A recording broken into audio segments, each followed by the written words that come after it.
Which one of these? Jeez. Look at It's the top one, the one that All just. right.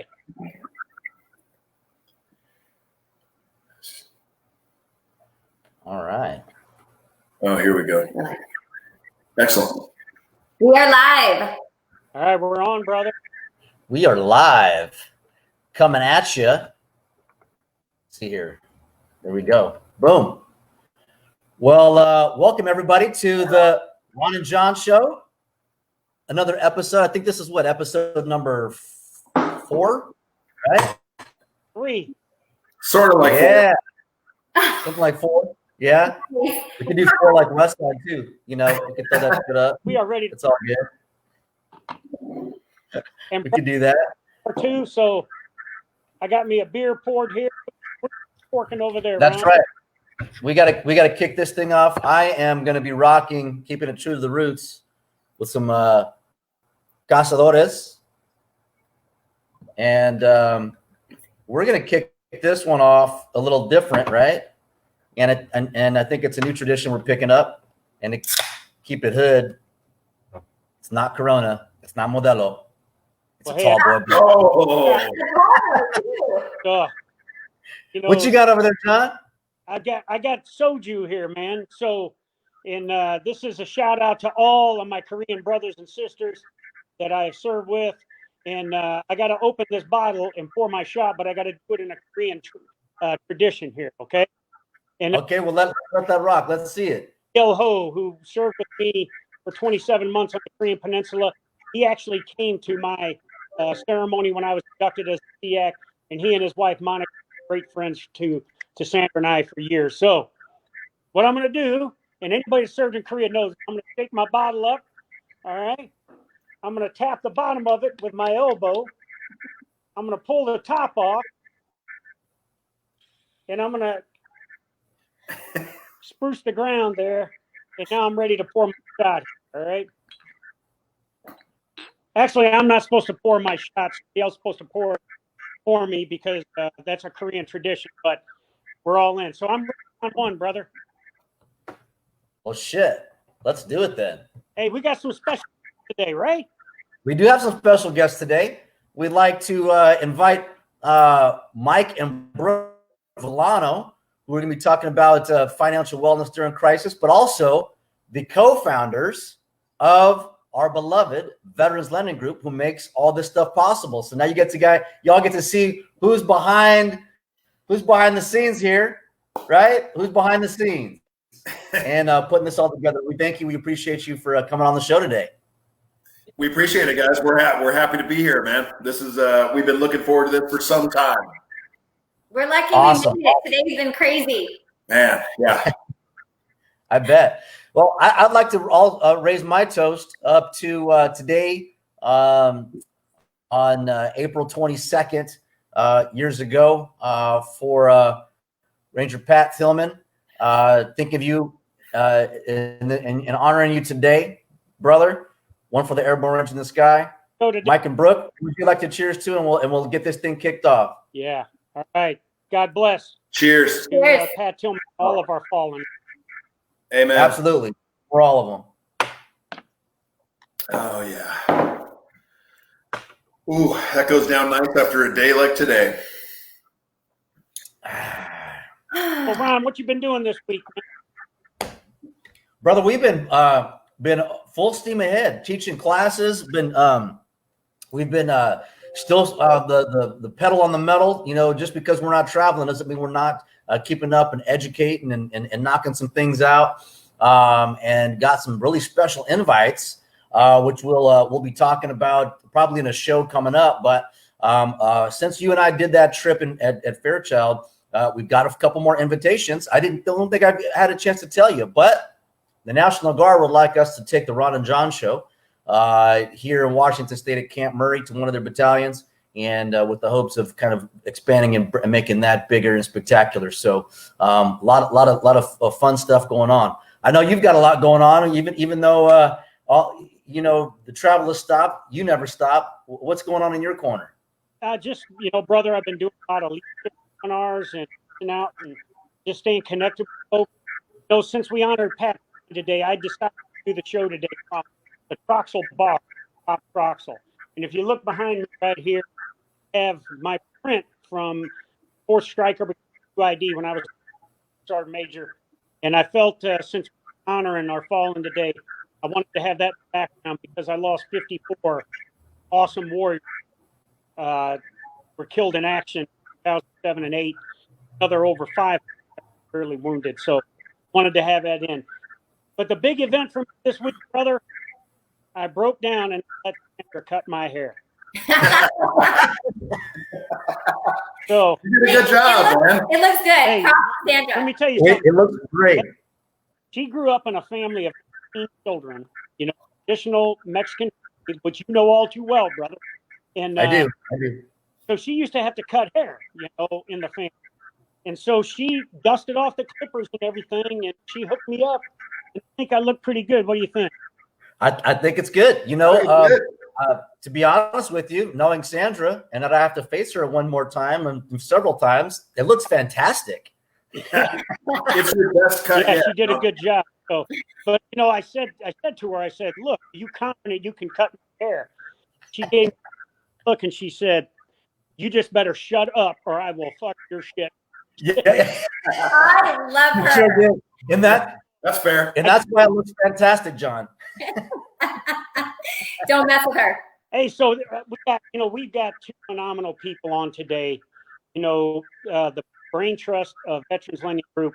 But I will tell you, you know, I want to start off before we give the floor to them, telling them my story and my history of a Veterans Lending Group. You know, I retired at SEAC and almost 38 years of active duty. Hadn't owned a home in over 25 years. And the minute we moved out here to Lakewood, Washington, we were looking to buy a home. And we were excited about that. But we were also a little apprehensive because, you know, we had seen, you know, lending corporations and lending companies in the past that had the people in the purple tuxedos and the pinky rings on, you know, we're saying, "Hey, have I got a deal for you?" and this kind of thing. So we were a little apprehensive. And our realtor, real nice lady, Candace Day, told us, "Hey, I'm going to take you over and let you meet Mike and Brooke Villano." And says they are not, you know, your stereotypical lending group or mortgage company people. And when we got over there and we saw Mike with the sleeve tattoos and T-shirt and hat on, I think he's wearing the same clothes there that he was wearing when I first met him 3 months ago. Probably close. But I saw him, Brooke, with her effervescent smile, and just the way they were. Peter and I were immediately comfortable with the environment we were in. And the level of care and level of communication and everything was just so phenomenal through the whole process. And then we finally got it done, and we got our house bought and everything. And then, you know, having the opportunity, you know, Ron, you remember where I met you at Veterans Lending Group? I sure do. I was washing my hands and you walked in on me in the restroom. You know, and what I asked you when I came in, I said, "Do you want to be alone?" You know, I mean, it wasn't a one, you know, I mean, we could You have did. And then as I was walking out, you said something like, I bet you'll lock the door next time. And I was like, oh man, I didn't want to get my ass chewed the first time I met John. But then Brooke and Mike asked me to team, and it's just been being here, and it's been to be ranked buddies with you, brother, and I'm so glad we're able to do the Ron and John show. So Ron, why don't you introduce our host a little more? Let's talk in here so that our audience can hear. Yeah, absolutely. You know, I've definitely we have a history. I mean, this is not just you know, Mike and Brooke. To me, it's family. I mean, and we established that a long time ago, but 5 years in the making here. Just knew as soon as I met them, what turned into from a 45-minute interview turned out to 4 hours. And when Mike banged on the door about an hour, 2.5, and he says, "I'm going to get some tacos. Do you guys want some or not?" And I was like, I'm right where the hell I need to be. Yeah. Home. I'm home. Exactly. And I think it was just kind of one of those things, love at first sight. And we talked about then, which is really interesting. You know, when we talk about planning, especially with transition and everything like that, John, but, you know, prior planning prevents piss poor performance, right? And I'll never forget, and I always bring us back, I think, to that moment of the first 6 months that we were in that cramped ass little office. You know, it was Mike, Mark, and myself, elbow to elbow, writing stuff on the board. But what transpired then was the type of planning, and they were planning for the future, and they were long-term planners. And that was one of the things that I saw, that I said, you know what, this is an organization that I want to be with, because they're not talking about just something a year from there. They're talking about 3-year plan, 5-year plan, and what does it look like down the road. And wouldn't you know it, right now where we're at in our 5-year plan is it's right on time, it's spot on, but they'll tell you it's probably 150% more in volume and just growth and veterans and military spouses that we can bring on a hire. So without further ado, you know, the brainchild of Veterans Lending Group, and who really lets, where I would like to define and say is this true leadership, is because they put the vision out there, as you know, John, because that's one of the things that brought you and attracted to this organization. They put the vision out, they put out their intent, and they let the natural leaders execute that vision and that intent, and they guide the process. And we're happy to be here where we are today. So Mike and Brooke, Thanks, guys. welcome to the show. Thank you. We appreciate that, man. I obviously, you know, we didn't prepare anything for getting it. I didn't know how this was going to end up going there. Yeah. But Can't hear, brother. you can't hear me? No sound? There we go. I'm good. I think it might be your in there, John. You good? I don't think they can hear on Facebook Live. I could be wrong. Oh, we're good. No, we're good, brother. Okay. All right. We are good. Okay. Well, I was just going to say, man, this is, I think it's a fairly simple recipe to the, okay, we are. I think it's a fairly simple recipe for this. No, I'm good now. Yeah. I'm not a commo guy. You know, so I'm used to pulling security. It's all right, Papa. We got you. Yeah. I'm good now. Am I good? I'm not a commo guy. Yeah. You're good.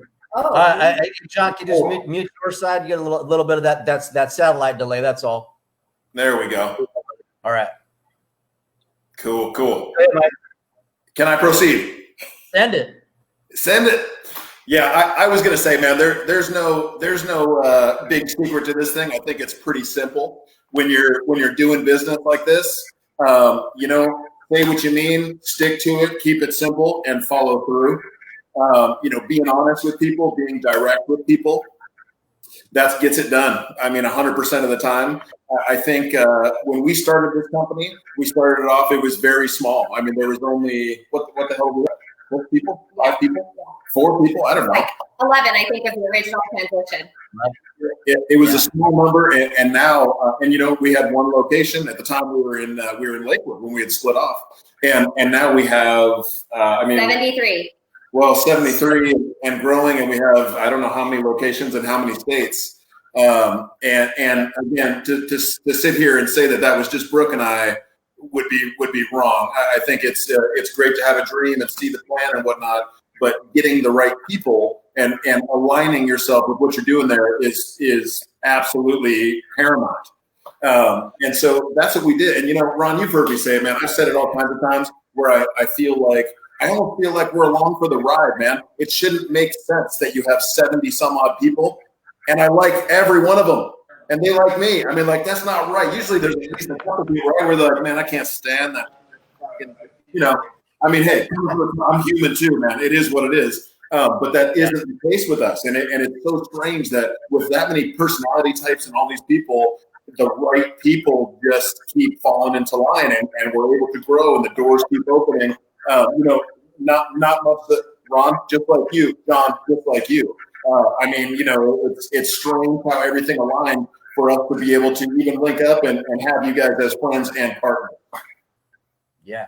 Brooke, I got to ask you, because, you know, I always introduce you. In fact, today when I was doing the Lunch and Learn, and, you know, you are one integral part that's in there, because you brought me up to be able to teach that class, just like I bring up the instructors, right? Like, I want to see you do this over and over again until I'm fucking like, you're good, right? And so you know, I introduced you to all of our real estate agents in the beginning of it because I want them to know where you came from and what your passion is with your father.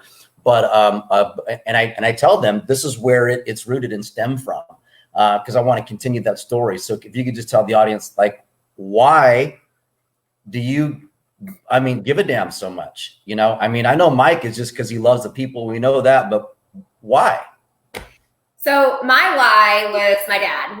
You know, my dad was a Naval Academy graduate in '69, and then he went on to fly helicopters for the Marines in Vietnam. And when he got out of when he got back from Vietnam, he was in the Marines for a couple more years, and then he got out and flew in the National Guard in New York. And he came back and actually became a minister. And I think some of his motivation was his experience overseas when he was in Vietnam. So he had a servant's heart, and that's the way he raised us. You know, take care of people, do the right thing. And I saw this. You know, when I was working in the mortgage business, I've been in the business now 24 years. When I was working in the business, I happened to attract a lot of military family clients. And what I was realizing is that these guys are not guided, they're not protected, there's no one that's being an advocate for them, and there's no one that's giving them the information so that they can understand how does this all work, you know, and protect themselves. So that's really, you know, my dad taught, and my kids tease me all the time for lecturing them. And I guess it's my way of, you know, trying to guide them through life and give them information and knowledge. And I just think knowledge is power. And so for me, it was about giving this knowledge and power to our military families so that they could protect themselves in the future. And that's really, you know, what my passion stems from. That's awesome. That's awesome to hear. John? Yeah.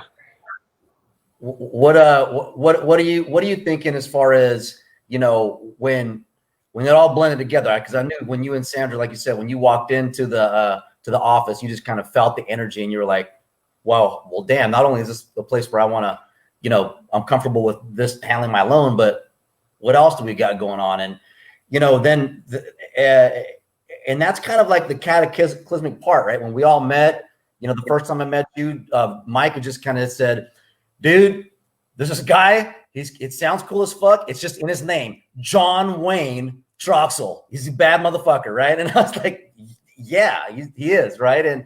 And when all that happened and it shook, you know, I know when we started taking this thing on the road, it really felt seamless to us. And I share that because I have a lot of friends that are also senior NCOs from that are continuing to serve now, and obviously, and you know, younger generations that are like, oh, how the hell did that happen? And it's hard for me to put into words. And I know you're a wordsmith. You know, maybe you can kind of bring it all together from VLG to, you know, I remember just I'll close with this and pass it off to you. With the first time we were in Fairchild, we get in the back seat, and John whips out his phone, and he says, you know, let me see if I can get who was the Air Force? The Air Force. Yeah, the chief of the Master Sergeant of the Air Force. Just like, oh, let me see if I can get him on FaceTime. I'm like, okay, and sure as shit, we got him on speakerphone, and it was just a great thing. I mean, you just command so much respect, and you see you've seen a lot of leadership out there. Yeah. Why us? Well, I just think because of, you know, the nature that in the environment that Brooke and Mike set, and all the teammates set. It's a focused group with focused effort. The main priority, taking care of veteran service members, families, and that also like to have fun. I think life is too short for us to run around with a stick up our ass every day. And I think we got to let our hair down. We got to have fun. And I will tell you, especially in this time right now, where a lot of people like to sensationalize what's going on here. Don't get me wrong. This is, you know, a dangerous time here, but it is not the end of the world, and we can't look at it that way. And I will tell you, you know, to add on to that, there's a lot of things that are happening within our government that are looking to take care of people through this crisis that can't work and everything. My concern through this, and the question I have for Brooke and Mike is, you know, the forbearance laws and everything that are out there, they're designed to give relief to people that need it. But one thing I learned in the military, that just because you can do something doesn't necessarily mean you should. I don't care whether that's enemy batten or whether it's saying I will hold off on making my mortgage payments until I absolutely have to. Because in the end, and this is what I used to tell my service members all the time, sooner or later, you're going to have to pay that bill. And if you put yourself in a quandary where all of a sudden now you might be 4 or 5 payments behind, then that's on you, okay? Because in the end, you got to make those payments. So Mike and Brooke, I would just like to hear your views on this kind of stuff as we're going through this process. I think one of the things that my dad taught me growing up is if it sounds too good to be true, it is. So if you're thinking that you can just not make a mortgage payment for 6 months or 12 months, and then that's the end of it and that's all you're going to hear, it's probably not the case. And right now, we don't know, we don't have enough information to know what's really going to happen long term. What we learned through the mortgage meltdown in 2007, 2008, 2009 was that a lot of banks offered modifications, and a lot of people tried to start the modification process, and a lot of people got screwed, for a lack of a better term, and ended up losing their homes due to modifications, because the banking system can't take an influx of requests and have that happen overnight in an organized manner. So there was no systematic approach. From a strategic level, it sounded great. From a tactical level, it was not working. It did not roll out the way it should have rolled out. And that's my biggest concern for what's happening with forbearance rules and the CARES Act releasing this, hey, you don't have to make a mortgage payment for 6 months. Too easy. It's too easy. Well, and there's people, it's so easy to where there's people that don't even want to be on forbearance, and they're just going, you're on forbearance. From what we're looking at and what we're hearing so far, the majority of them, it's a 3. Can you guys hear me okay? Oh, no, you're good. Okay. It's a 3 month, it's a deferment of 3 months. And then on the 4th month, you owe 4 payments. I don't see how that helps anybody. And at that 4th month, if you don't have, whatever that is, several thousands of dollars, well, then what?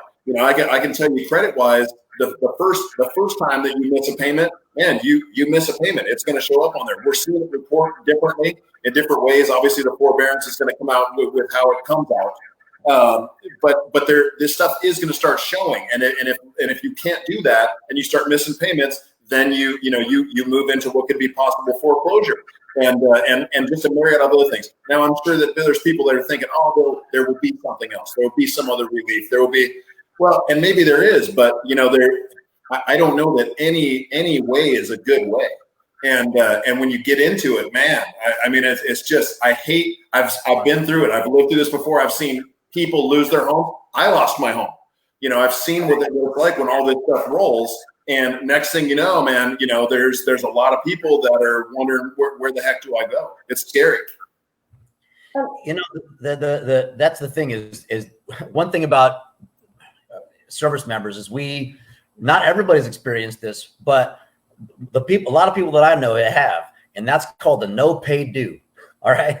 And a no pay due is a son of a bitch, because it could be either someone screwed up your TDY, your per diem pay, or whatever that is.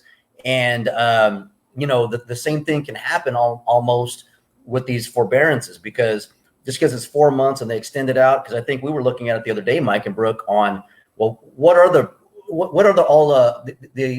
alternatives or avenues of approach that a servicer can take, right? And it's basically up to almost an individual servicer, right? Like the federal government or whoever it is says, hey, you guys can do forbearances, but it's really up to whoever it is that you're paying your mortgage to and how they want to collect that payment, which could be, right? Correct me where I'm wrong. Right. If 12 months, okay, well, we're going to take, if you owe 4 or 5 or 6 months, we're just going to spread that over a 12-month period of time. Whereas if a family is just getting back to work, right, and getting things going forward again, paying their bills, a mortgage and a half is something that they're not ready for. Right. And honestly, if you have a VA loan, the better solution is to, right now with the interest rates where they're at, the lowest I've seen them, I've been in the business 24 years, they've never been this low. And no, I think historically they've never been this low. So the better option is to look at doing a VA interest rate reduction refinance loan. If you have a VA loan, you have the opportunity to take your 3.5, 3.875 or whatever interest rate down dramatically lower and save a ton of money per month, possibly skip 1 or 2 payments to get you back on your feet, give you a little bit of a break. And then long term, you're in a better position because you have a lower interest rate, a lower payment, and long term, you're able to make that payment and save money over a long term period of time versus doing this forbearance where it's a quick Band-Aid. So why not look at a long term fix that's something that's actually going to financially help you, and you can take that money and save it and put it in savings or whatever it is that's going to work for you. I think it's important to say real quick, we're not going to solicit refinances. What Brooke is basically touching on is when we have folks that this will be a benefit on them, we try to close them in the beginning of a month. And so they end up with one interest-only mortgage payment, which is part of rolls into the loan. Usually that's 1 month skipped. Then they naturally will skip the following month. That's 2 months skipped. When we do this and we set it up, we have to collect for a new escrow account, which is usually a decent amount of money. And we finance that in there. When the loan closes, shortly after that, they receive the sum of their current one. So now they have missed 2 payments, skipped 2 payments, forgive me, and now they have a chunk of cash as well. And so instead of having to go through forbearance and go through all this and that and wonder what's up, this is all totally legitimate, and they end up the whole thing with a lower interest rate. So it's a beautiful thing. And I'll just throw in my own experience because I can. I got a letter from CCM. Right. The other day, along with all the other bullshit mailers that I get, but I'm looking through this thing and it says what I can qualify for as far as a rate right now on an IRRRL. And it's 6 months, right? That's our target window, y'all. So in case you're wondering, I closed in August. My first mortgage payment was in October 1. Okay. So let's count that down. We've got October, November, December, January, February, March, March, right? So April is when my window opened up to where I was able to, hey, look at this IRRRL option.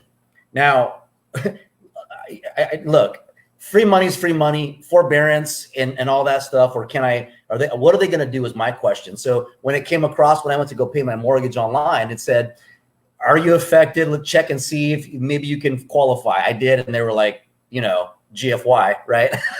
They're like, no, bro, you're good. But with this IRRRL, I'm because I intend to keep this place for a while. I can lower my interest rate, skip 2 mortgage payments, it not affect me because I still intend to purchase again in July if you've been to some of the classes.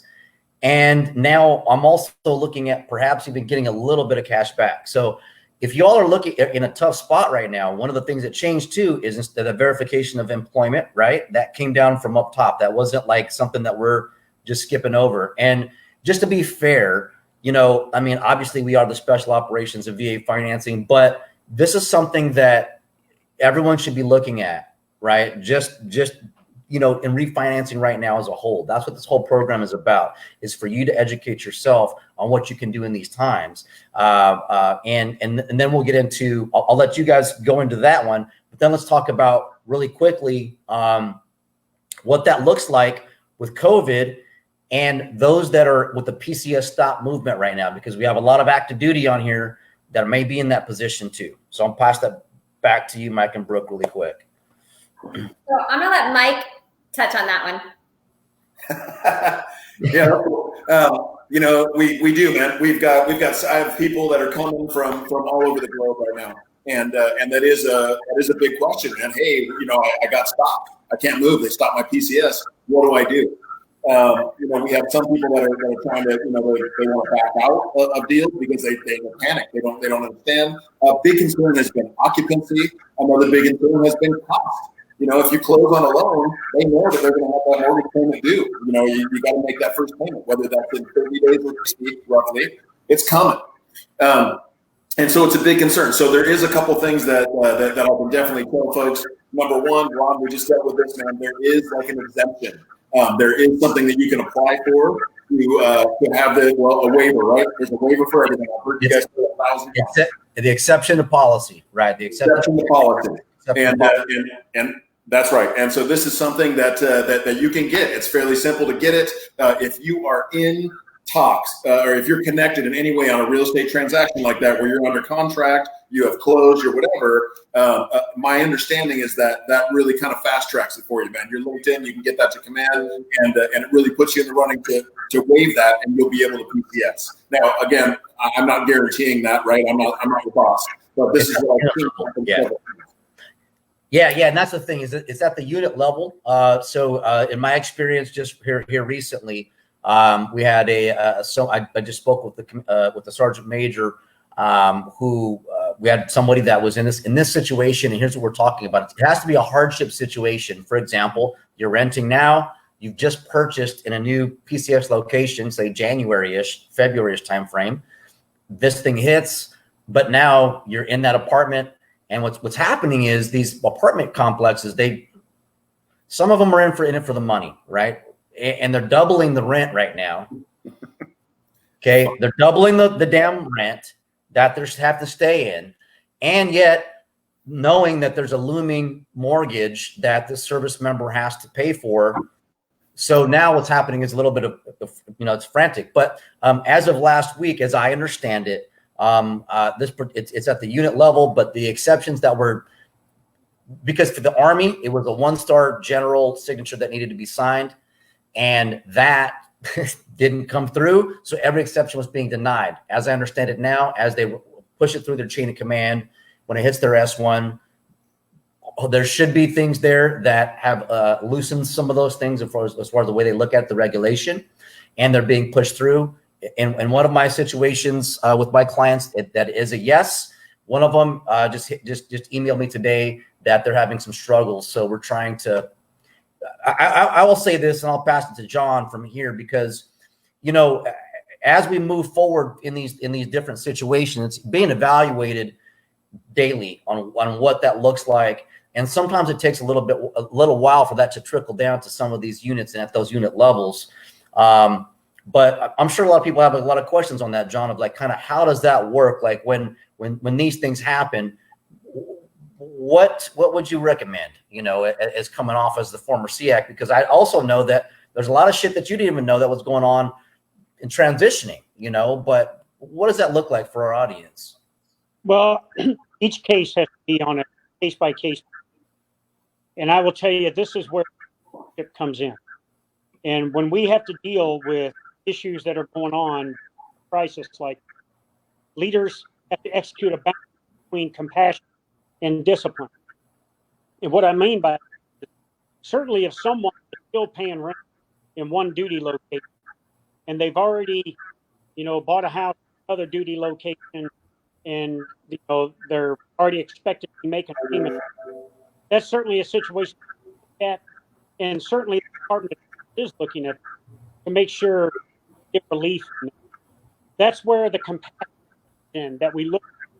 The discipline has to be that if a tactical level leader is getting in front of the patient and saying, hey, you guys don't have to take a mortgage payment for your rent, or just saying that, by pulling it their then that's wrong, okay? Because now we are leaders are encouraging people to go ahead and get behind the power curve like Mike and Brooke described could happen. So there's got to be, as a leader, between that. We got to be compassionate, and we got to be sensitive to each service member and their family, individual situation. But there's got to be a level of discipline how we do this. We cannot have just being over compassionate, not the discipline.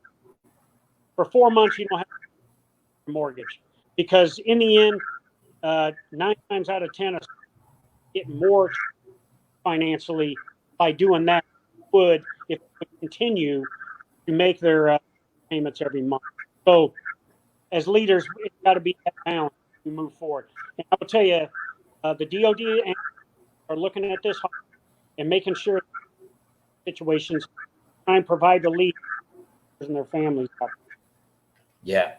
And it's important. And I'm glad you said that, John, because there's a lot of soldiers, right now that are kind of feeling like, where do we go? And I think one of the things is that you know, as I say in all my VA home loan boot camps, we're great at three things, John.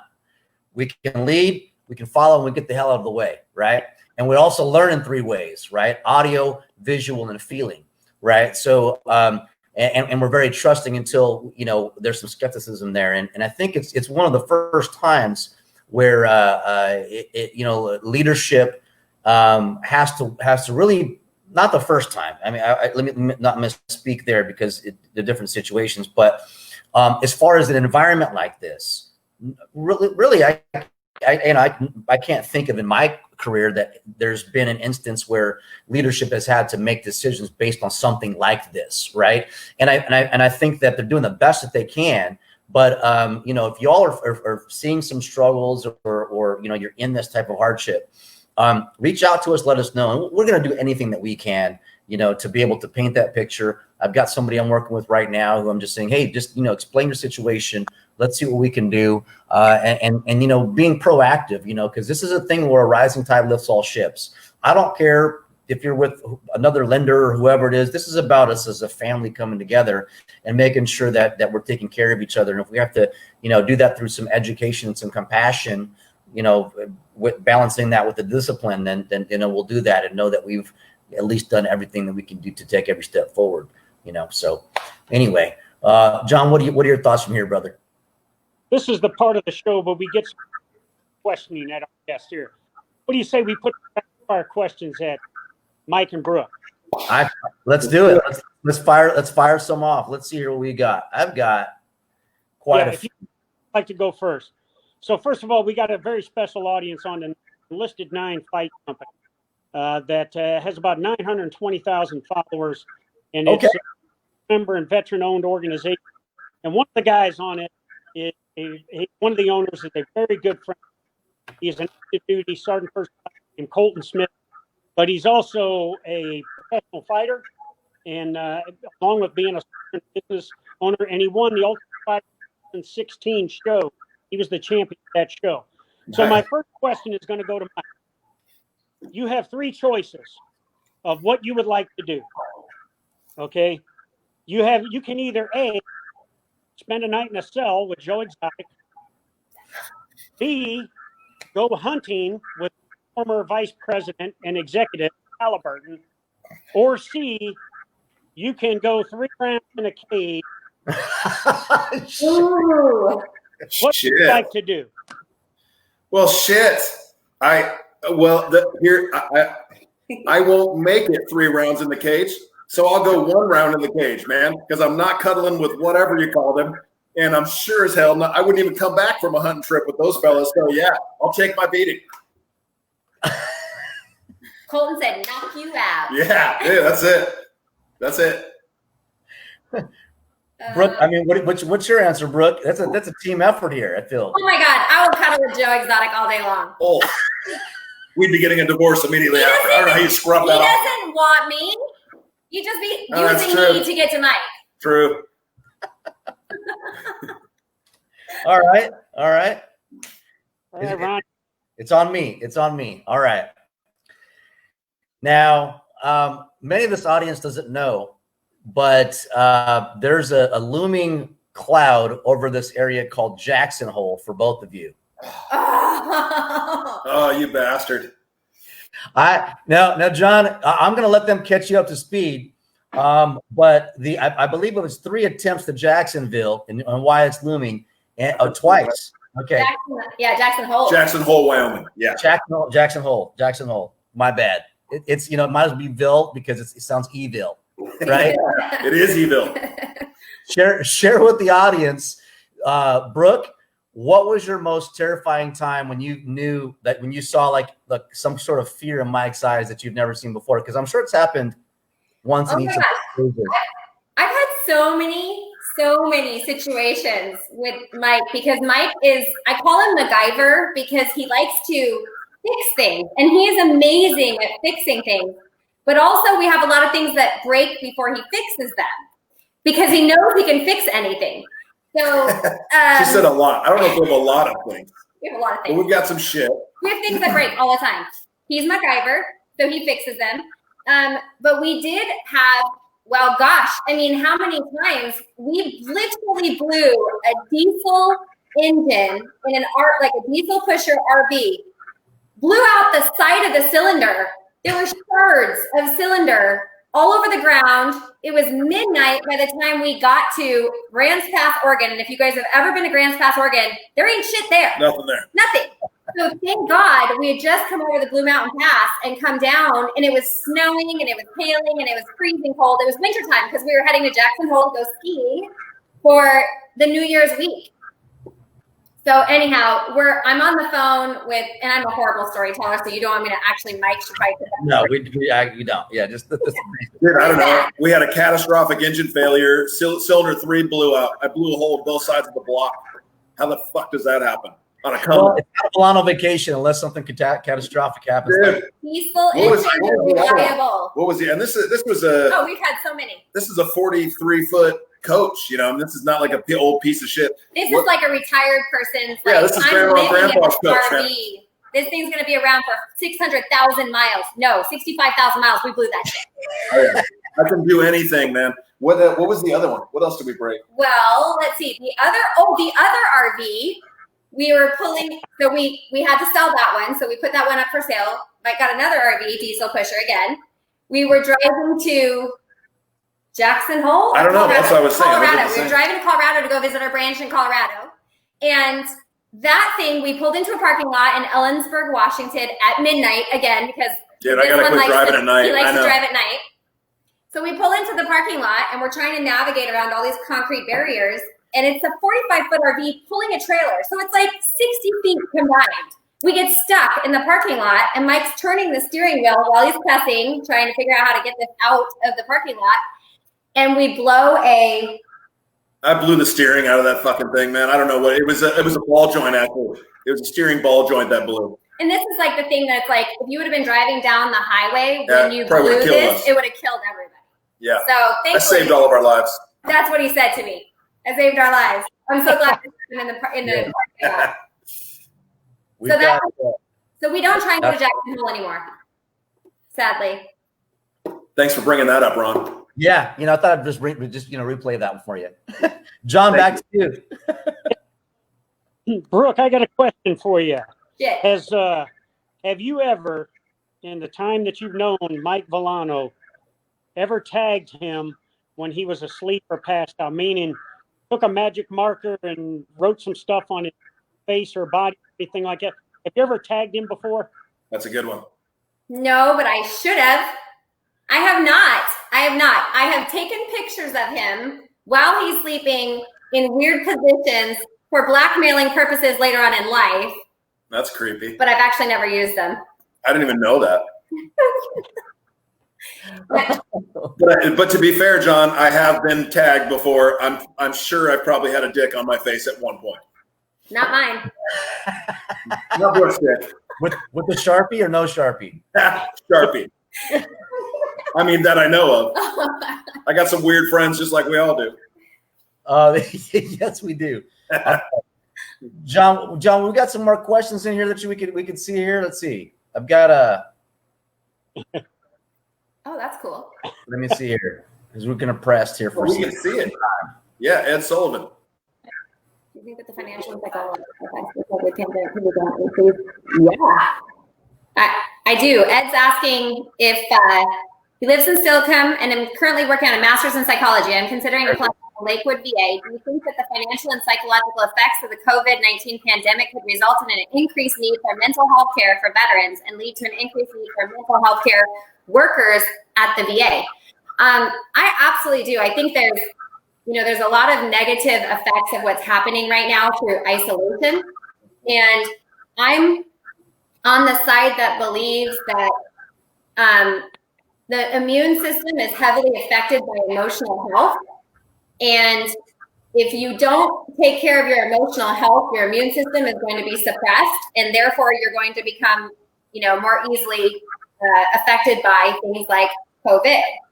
So I don't necessarily think that isolating everyone and putting them in a home by themselves. I mean, I have military spouses that are employees of mine, and I have seen a very clear emotional decline because their husbands are deployed and they're at home alone with no connection. You know, I mean, let me just not say no connection. The military spouse community is doing an amazing job reaching out to these spouses that are home alone. But I've got one that has 3 young children, and she's having to work from home with her husband deployed while she's trying to manage these 3 young kids.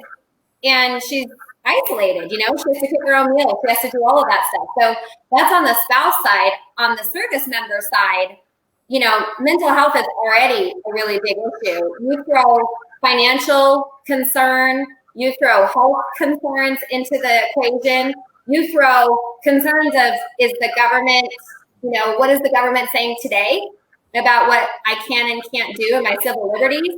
There's a lot of stuff that can, I think, expand as a result of all of those stressors. And Ed, I would say, good on you, brother. That's a career well served, man. I work with military. I work with veterans every day of my life. I wouldn't have it any other way. You'll help a lot of great people. Yeah, you know, let me just chime in on that one too. Is that you know, I've basically become like we'll say the military veteran liaison between Veterans Lending Group and our community. And you know, I get asked by Mike and Brooke all the time, "Hey, I'm facing this thing with this veteran. Can we step in? Is there some resources that we can do to really kind of help break the ice? Is there something training we can do with our organization?" And it's you know, and it speaks volumes because it's weird to think, but when that one question that we ask, are you receiving any disability of 10% or more so we can waive your VA disability, your VA funding fee? That's when we get that kind of big dump. And I'll say, even with some of my friends, and I've done some, you know, suicide prevention and interdictions, is, you know, one of the things that we fear the most is isolation, you know? So the thing is by seeing, for me, people like folks like John, you know, I mean, I see John get out there, I see his little route that he does, or, you know, he's sweating his ass off in the morning, and I'm like, you know what? I need to get out and do something. I need to go out and do something more. I got to get out and get fired up and not feeling sorry for myself on this damn couch and playing my strum on my guitar all day, right? And thinking that, no, I got to get out. And when you're out there, physical fitness is that one thing that really is continuous. John, I know you got something to say about that, brother. Oh, I'm with you. Hey, you know, mental and emotional focus, stability, and fitness is based off a good foundation of physical fitness. And one thing we've learned through certainly the last 20 years of combat is that the more physically fit a man or a woman was, the more they were able to endure the mental, emotional, and psychological and spiritual hardships of combat. It's just a proven fact, you know. Our medical professionals will tell you. So every day, especially through something like this, we all have to look, how do we challenge ourselves every day physically that will lead to a better mental and emotional state? I know for somebody like me, even though I'm tired, if I don't do my PT every day, I feel like if I miss one day, I'll weigh 500 pounds and, you know, and I'll be a fat ass. You know? But the bottom line is I do it so that I can continue to deal with anything that comes up in my life. You know, it allows me to be calmer, allows me to be more focused, and allows me to be a better and a better leader. So, what I call that, thanks to my good buddy Anthony, reminded me, is that if you're a leader in whatever you do, you have to validate your credentials. When you're at the top, you can't say, I'm at the top, bow, kneel, yield, follow me. You do what I say, not what I do. You still have to be a leader of example, a leader of inspiration.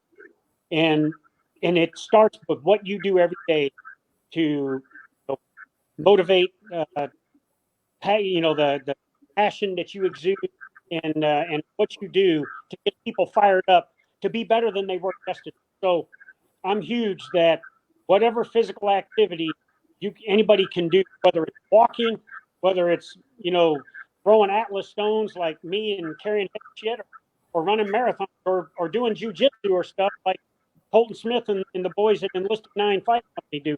I think it's got to be a part of our life, and it's certainly for someone that lives in the warrior class that is a part of our United States military. You have no option. You have to be ready for the worst day of your life, and that may come during a deployment, may come in combat, or it could come in everyday life with some of the things that Brooke talked about earlier. So I think absolutely it is a huge part of what we do every day in life. Yep. Agreed. And I wanted to say too, because I know we announced that this was going to be a financial wellness class. And I don't want that just to only be perceived as just the mortgage side of your financial world. I think, John, everything that you just said about your physical health, a lot of that applies to your financial health, because if you're financially stressed, you can't be focused. You know, your spouse, you can't be not worried about your spouse at home. You can't be not worried about what your financial future looks like. And it's like you said, it's that little step every single day. You know, even if you're only saving $20 a month for yourself financially so that you can create a nest egg. One of the things that's the scariest from our perspective is that the majority of the clients that we work with, they don't have money saved. They don't have savings. So a time like this, if you're not active duty and you're out of the military, you don't know, you may be furloughed, you may be unemployed, you might be dealing with a financial hardship because you didn't have money in savings.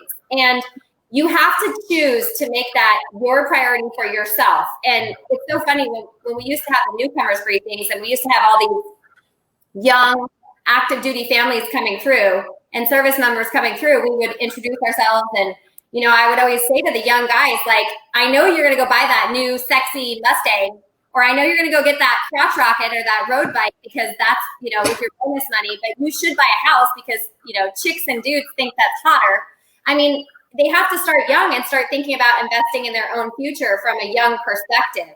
And I just think our service members they're not necessarily thinking that way. And I don't know that we're teaching them that way from a young age. Yeah. Ernie Beck, we got a question from him. He says, are you seeing higher rates for VA, I'm going to say loans, compared to conventional? If so, do you see this correcting? So I'll just put this to either one of you. I know the answer, but yeah, Ernie, we're not seeing higher rates. We're seeing lower rates, and that's for VA loans. Conventionally, when I'm looking at that, I'm seeing, you know, usually conventional rates are higher than VA rates, just on the everyday. If the world was normal, that's what we're seeing. The other thing that I'm seeing with conventional, just ran one this morning, is I'm seeing a correction in MI. MI is expensive, man. I just ran a 3% down for a qualified, well-qualified. What's MI? MI, yeah. PMI, private mortgage insurance. And this gentleman was, dude, it was for your borrower paid, meaning what you would just pay monthly. It was like 1.35. That's high. That's way high. So it was actually, it was more affordable to, this gentleman wasn't able to go VA. We ended up looking at an FHA option. So yeah, we're seeing fantastic interest rates, and hopefully it hangs out. Yep. From Candace Day, there we go. Question for Brooke and Mike. What would you tell us real estate agents facing this market uncertainty? Do we close down, tighten our belts, or continue with marketing efforts, realtor dues, office fees, MLS fees that are extremely costly, or any military spouse entrepreneurs for that matter? That's a really good question, Candace. We're getting that question from agents all over the country because we do a lot of, we talk to agents that are all over the country. So what I like to do is reflect back on his history repeat itself, right? These cycles, they come and they go. When the real estate industry goes through a difficult market and a recession, which technically we're in a recession, these markets will come and they'll go. So I don't think you want to throw in the towel. You've already done a lot to get yourself to where you are in building your real estate business. I think it's time to get gritty. You're going to have to study. You're going to have to, better yourself. You're going to have to be ready to pivot quickly and look at what you can do to become current in the current market changes.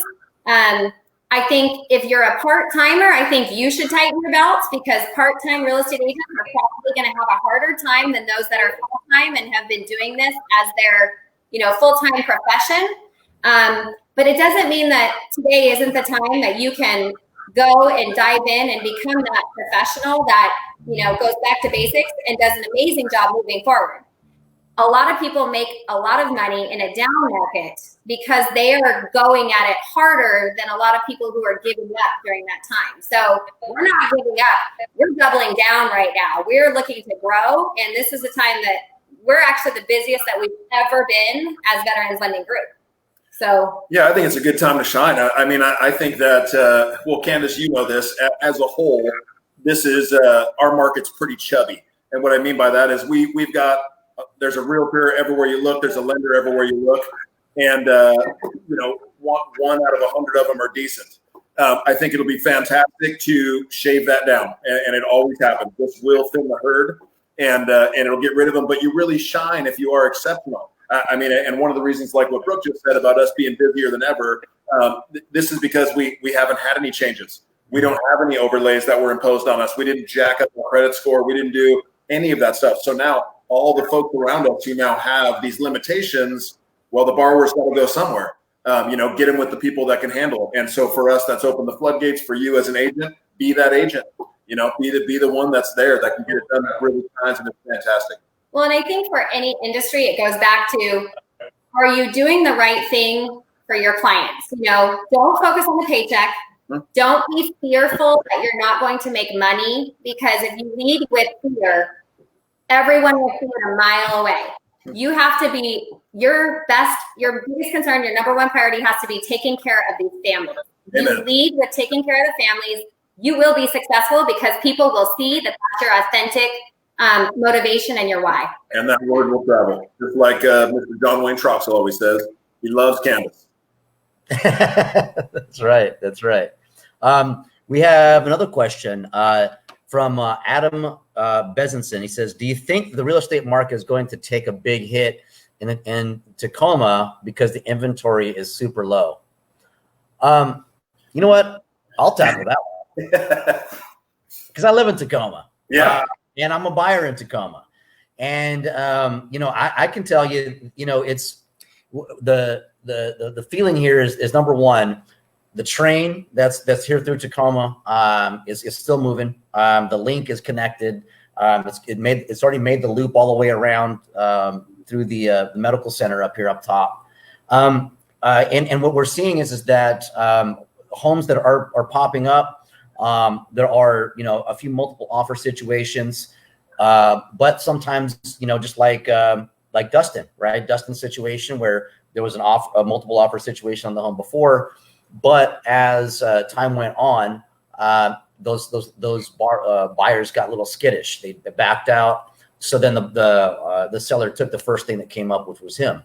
So I think what's happening right now is it's kind of like it's going in this balance right now as far as what's happening, right? Something pops up, it's being snatched up right away still. But sellers are still a little bit apprehensive as far as, you know, they're going to ready to list it, because they also have to consider what they're going to be doing, you know, in their next move. For me personally, just my strategy, no, not speaking for anybody else. I'm hitting an Earl as quickly as possible, which was today, if I could get this thing triggered off. And then I'm also planning to buy again in July, at the end of July, when my window opens up, to take advantage of whatever this market has to be. I mean, I'm a proponent of right now is the best time to purchase. So Jeremy Ferranti, and we're wrapping this one up, but we got last one. This market is very strong, he says. I have a question. Where are VA appraisers allowed to charge exorbitant amounts of money for appraisals if they are drive-by? That's actually a pretty good question. Mike Brooke, I mean, I think it's right. They shouldn't be. VA is pretty good about policing what appraisers are charging, but they do leave it up to the appraiser. And in a time like this, which is something that we haven't ever seen in the mortgage industry, where virus is forcing appraisers to have to do drive-by appraisals. Usually if you push back on the RLC, which is the Regional Loan Center, the VA Regional Loan Center, usually you can get them to be realistic and reasonable for the benefit of the veteran. So if a VA appraiser is charging an exorbitant amount of money, if we push back on the Denver RLC, which Jeremy, I know you're located in Colorado Springs, so if we push back on the Denver RLC, we might have some luck with that. And if you'd like us to reach out on that, we can. But that doesn't make sense. They shouldn't be doing that. A drive-by appraisal is less work because they don't have to physically get out of the car, go into the house, walk through the house, and take pictures. Well, and also it isn't just left up to the VA appraiser to charge whatever they want. I mean, you can look up in the VA manual for different areas. There's a set fee. Do I think that it should be reduced for a drive-by? Hell yeah, I wouldn't argue that ever. And in our area, Jeremy, where we're in, well, I'm in Florida now, but in Washington State specifically, if you'll go back a few years, and some people will relate to this, we were going over on VA appraisals. We couldn't get the damn things in time to save our life. VA appraisers were literally dying off, and they had to do something to get other people qualified to get more appraisals, which is why that went up. So we're up to $800. So they are expensive. It's the most expensive appraisal. It would be nice to see that come down, and yeah, maybe reaching out to the RLC will be something we can do to help everybody out.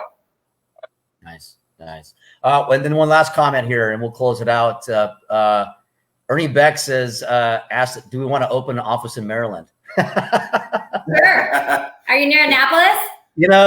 Quit asking these questions because they're always going to say yes. I know. We don't.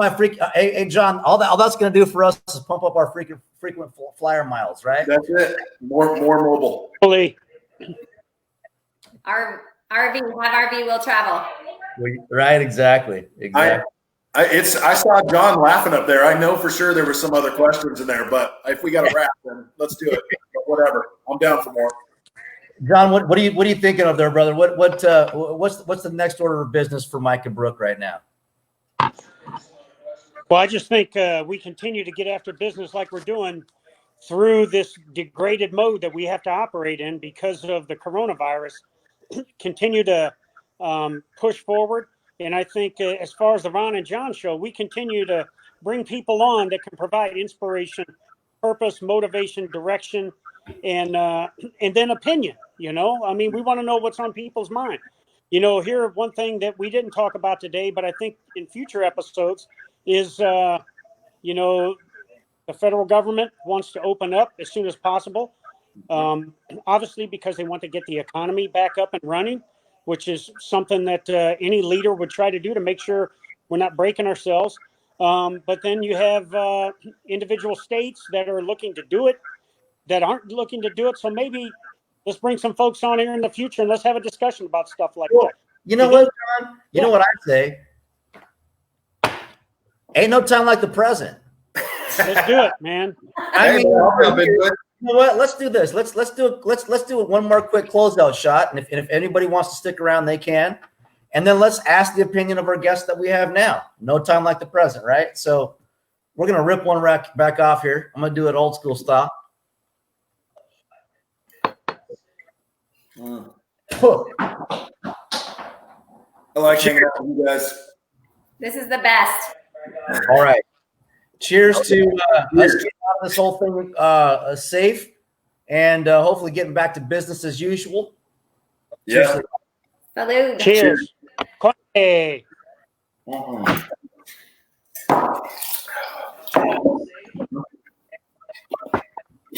Mike, Brooke, the question's been asked. What's on your mind? What's going on in your area?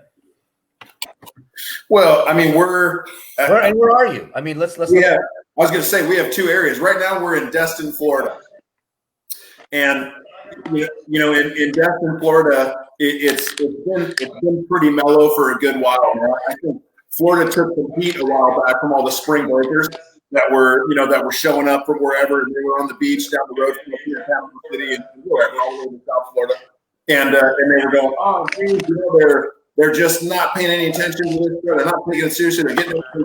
And so, they kind of came through and they shut down all the beaches. But prior to that, there was already a lot of stuff that you couldn't go in and sit down for food or your coffee or, people were taking measures on their own. They didn't really need Big Brother to come in and start telling them what was yes and what was no.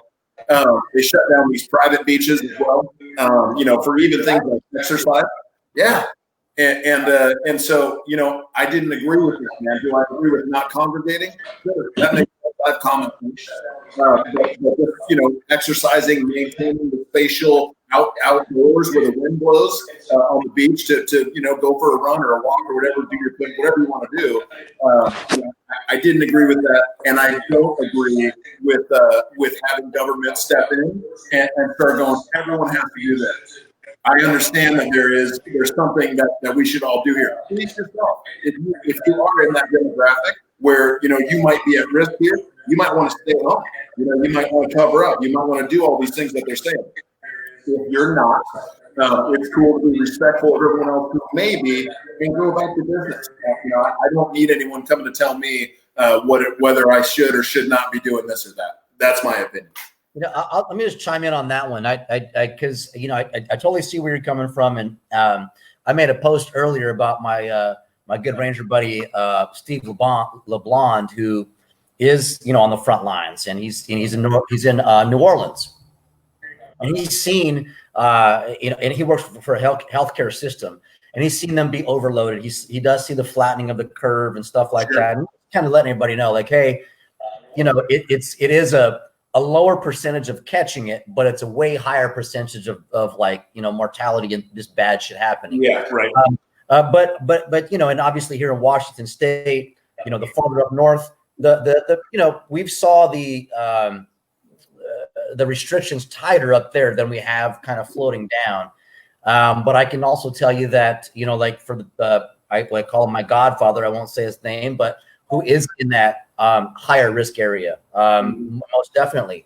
But he's a business owner, and I'm sure he would love to see, with safe practices, because he's a business owner and is going to take those things in consideration of how that's going to, severely impact his business. So, and I see where that could be. But John, I know you were touching last week on, just like, some of the things and perhaps even triggers that go on when you see that gate open, and as you're getting ready to go to the grocery store or something like that. But how are you doing, brother? I mean, we're not going to say you're high risk, because I don't think you are. I think you're borderline at best, especially with how good you take care of yourself. But I mean, what are you and Sandra doing these days? And are you fearful? What are your thoughts? No, I think, and I've said it plenty of times, regardless of what the enemy is, whether it's a virus, whether it's ISIS, whether it's potentially a nation state, you don't want to lose the respect for the capabilities they have, but you certainly want to lose the fear. All right. I'm going to be confident in my health, in my immune system, in my wife's health and immune system, and that we're doing the right things. I'm going to have more confidence in that than I am going to be the confidence that the coronavirus is going to come and get us. That's just the way our outlook is. It is about being positive. And if we are doing all of the right things and we still catch the virus, then the virus had its day, But the bottom line is, we're not going to stop living. We're going to be prudent in, how we handle risk. And we're going to continue to do the things that we can do, but we're not going to stop living. We're not going to let it happen. And that's my recommendation to everybody out there, because the media and others will sensationalize this thing to where all of a sudden it is an existential threat to the existence of human life. Right. And we know that's not what it is. And so we have to keep it in perspective as we move forward. And I will tell you, frankly, what Sandra and I have been seeing around here, people are getting tired of being told or being sensationalized. People are wanting to live their life. They're wanting to get back to some form of normalcy. And now they're not blatantly going out and doing things, but more and more people are like, hey, okay, where is, the apocalypse that you told us was going to happen here? Don't get me wrong. I am not trying to marginalize what this virus has done across the United States and the world. It is dangerous and deadly, but so are several other things out there that happen in everyday life for all of us, regardless of where we're from. And so the idea is you don't stop living, you keep living, and that's what we've been doing. Yeah, Brooke, you've done a lot of stuff. I know you as far as your when I say a lot of stuff, you're very proactive as far as when it comes to like this virus things and like herbs and veggies and stuff. And like when I could tell you that one of the things, the first things to be gone was fucking toilet paper, which, you know what, just for the record, I bought my first 4-pack of toilet paper since this whole thing started yesterday. Okay. But as far as being ahead of things like herbs, what have you been doing? Don't just skip over that. When I see the herbs and veggies, like that are still full, but I see beef and everything else that's still like all gone. Like I know you're very like, why are people not being proactive with the oregano oil and things like this? Like, are there things that you did for your family that more so, or are you all just kind of, because I know how you get. So does that mean? Yeah, you like what as far as with the family, like are you like pumping up the oregano shots, or are you just telling everybody to be smart in your house? And what and what can people do to kind of combat this, do you think? Yeah, so I mean, you know, I've got family members that are high risk. I've got you know, I think I believe that if you build up the immune system is strong and you're going to be able to fight things off. I believe that the body knows and the body is good and was designed to fight viruses and to fight things off. And I believe that if you fight a virus, you develop an antibody, and then you're able to share that through herd immunity. So I'm not a scientist. I'm not a scientist, but yeah. You know, I try and read a lot about what's happening. So my family, on just eat healthy, be smart, you know, obviously wash your hands, don't go places where there's a lot of people and you're going to expose yourself to things that you shouldn't expose yourself to. I don't have anyone high risk in my household, but you have to be smart about this stuff. You can't let fear, like John said, you can't let fear drive how you live your life. And already it's affecting our economy in such a way, you know, this is going to be a long-term effect, you guys. This isn't going to be a short-term, oh, everybody's back to work in 2 months and life is back to normal.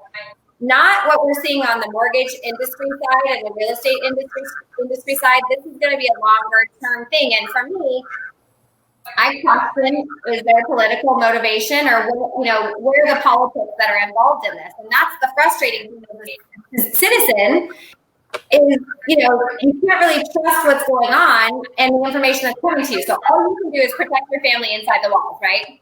Yeah. And, you know, the way that you do that is by keeping everyone as healthy as you possibly can and being smart.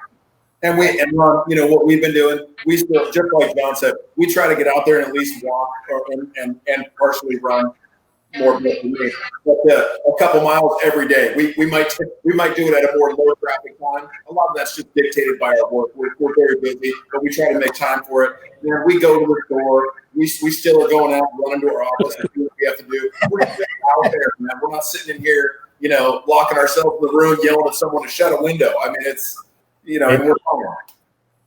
Well, I just got a message from our producer. We have to shut this down, but hey, Ron, I got one last question. Please. Hit it, John. Hit it. I know you're giggling. All right, Mike and Brooke, we were supposed to open the Fort Walton Beach office on 11 April, and we promised 50 entrenching tools. To the first 50 that showed up, we get a signed entrenching tool. Yep. I think we got to look at putting a date on the calendar in the future when we can to make sure that we don't forget about those warriors out there and veterans and family members that we're going to come get a signed entrenching tool. I think we still owe it to them. And I think we just we need your reassurance that we're still going to do that. Oh, 100%. John, we have them all. They've all been bought and paid for, brother. We're just waiting for everything to open up. We're back. We're going to make that happen for sure. We'd love to hear that.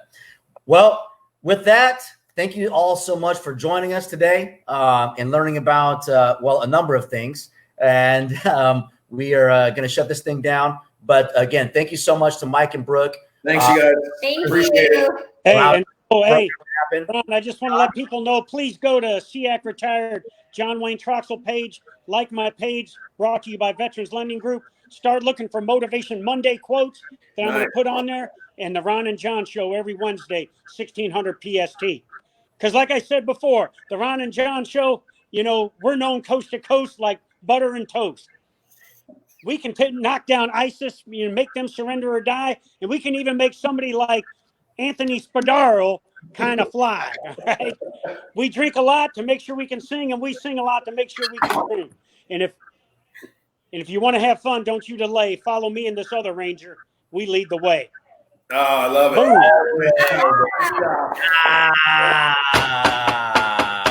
Man, professional.